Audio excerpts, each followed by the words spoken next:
بسم اللہ الرحمن الرحیم۔ رحمت روحانیت چینل میں خوش آمدید سامعین وقار۔ آقا کریم علیہ الصلوۃ والسلام سے اپنی محبت کے اظہار کے لیے ساری دنیا میں عاشقان مصطفیٰ آقا کریم علیہ الصلوۃ والسلام کے امتی مختلف طریقوں سے اپنی محبت کا اظہار کر رہے ہیں۔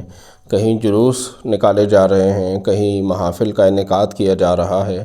یاد رکھیے، علماء اہل سنت ہر زمانے میں لوگوں کو اس بات کی ترغیب دیتے آئے ہیں کہ وہ آقا کریم علیہ الصلوۃ والسلام سے محبت کے اظہار کے لیے شریعت کے قوانین کے تحت طریقوں پر عمل کریں۔ وہ طریقے جو شریعت کے مطابق ہیں، آقا کریم علیہ الصلوۃ والسلام سے محبت کے اظہار کے لیے ان طریقوں کو اپنائیں۔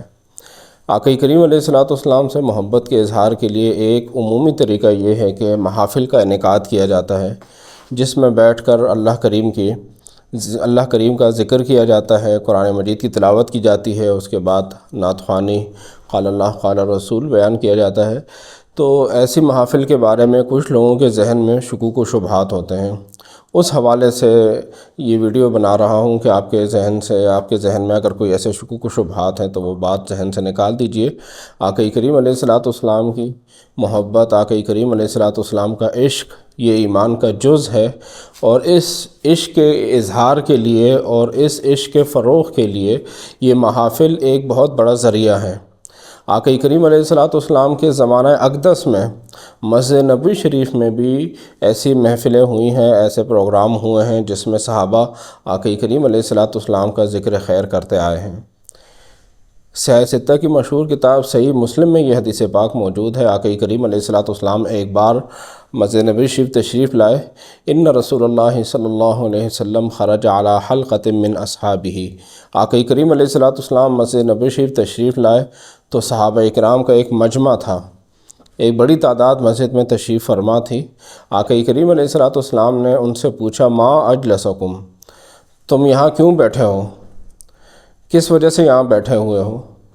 تو صحابہ کرام نے جواب میں کہا کہ یا رسول اللہ، ہم اس لیے بیٹھے ہیں کہ ہم اللہ کریم کا ذکر کریں اور اللہ کریم کا شکر ادا کریں، حمد و ثنا کریں کہ اس نے ہمیں اسلام کی طرف ہدایت دی۔ اور یہ حدیث پاک معجم الکبیر اور مسند امام احمد بن حنبل میں بھی ہے۔ وہاں ایک روایت کے الفاظ یہ ہے، وَمَنَّ بِكَ عَلَيْنَا، اور ہم اس لیے بیٹھے ہوئے ہیں کہ اللہ کریم نے آپ کو بھیج کر ہم پر احسان فرمایا۔ تو آقا کریم علیہ الصلوۃ والسلام نے جب صحابہ کرام کا یہ جواب سنا تو پوچھا کہ تمہیں اللہ کی قسم ہے، کیا تم اسی مقصد کے لیے بیٹھے ہو؟ تو صحابہ کرام نے جواب میں عرض کی، ہاں قربان یا رسول اللہ کی قسم، ہم اسی مقصد کے لیے بیٹھے ہوئے ہیں۔ تو آقا کریم علیہ الصلوۃ والسلام نے فرمایا، میں نے جو تمہیں قسم دی ہے تم پر کسی تہمت کی وجہ سے نہیں، مجھے تم پر کوئی شک شبہ نہیں، بلکہ اس وجہ سے یہ قسم دی ہے کہ میرے پاس جبرائیل آئے اور انہوں نے مجھے خبر دی کہ اللہ کریم ان صحابہ کی وجہ سے فرشتوں کے سامنے فخر فرما رہا ہے۔ اللہ کریم ان صحابہ کی وجہ سے فرشتوں کے سامنے فخر فرما رہا ہے۔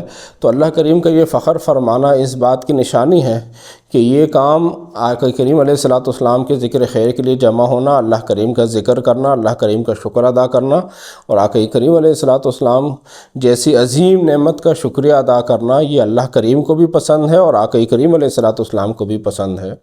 اور یہ عمل صحابہ کرام نے کیا ہے، آقا کریم علیہ الصلوۃ والسلام نے اسے پسند فرمایا ہے۔ علماء اہل سنت بار بار اس بات کی تعلیم دیتے ہیں کہ آپ اپنی محافل کو پاکیزہ رکھیے، محافل میں کوئی غیر شرعی کام نہ کریں۔ اگر کہیں ایسی میلاد کی کوئی محفل یا پروگرام ہوتا ہے جس میں کوئی خلاف شرع کام ہو رہا ہے تو یاد رکھیے علماء اس کا سد باب کرتے ہیں، علماء اس کی وضاحت کرتے ہیں کہ آپ اس کام سے اپنے آپ کو بچائیں۔ تو آقا کریم علیہ الصلوۃ والسلام کی ذکر خیر کی مجلس جس میں رب ذوالجلال کا شکریہ ادا کیا جائے، رب ذوالجلال کی حمد و ثنا ہو، آقا کریم علیہ الصلوۃ والسلام کی تشریف آوری کا تذکرہ ہو، تو یہ صحابہ کے دور سے چلا آ رہا ہے کہ کوئی نیا کام نہیں۔ یہی محفل میلاد ہے جو علماء اہل سنت کے زیر نگرانی منعقد کی جاتی ہے کہ جس میں اللہ کریم کا ذکر اور آقا کریم علیہ الصلوۃ والسلام کی کمالات، آپ کی تشریف آوری کے وقت جو واقعات ہوئے وہ بیان کیے جاتے ہیں۔ یہ محفل میلاد ہے، ہم اسی کی ترویج دیتے ہیں، ہم اسی کی ترغیب دیتے ہیں، اسی کی ترویج کرتے ہیں کہ آپ ایسی محافل منعقد کریں۔ اپنے گھر میں خود آپ اپنے بیوی بچوں کو بٹھائیں، اپنے ماں باپ کو بٹھائیں، اپنے بھائیوں کو بٹھائیں، ان کے ساتھ بیٹھ کر آپ آقا کریم علیہ الصلوۃ والسلام کا ذکر خیر کریں، اللہ جل شانہ کے قرآن کی تلاوت کریں اور درود پاک پڑھیں۔ اپنے گھر میں بھی اگر آپ ایسی پاک محافل کا انعقاد کریں گے تو یاد رکھیے اللہ کریم کی بارگاہ سے امید ہے کہ بہت بڑا اجر و ثواب آپ کو نصیب ہوگا۔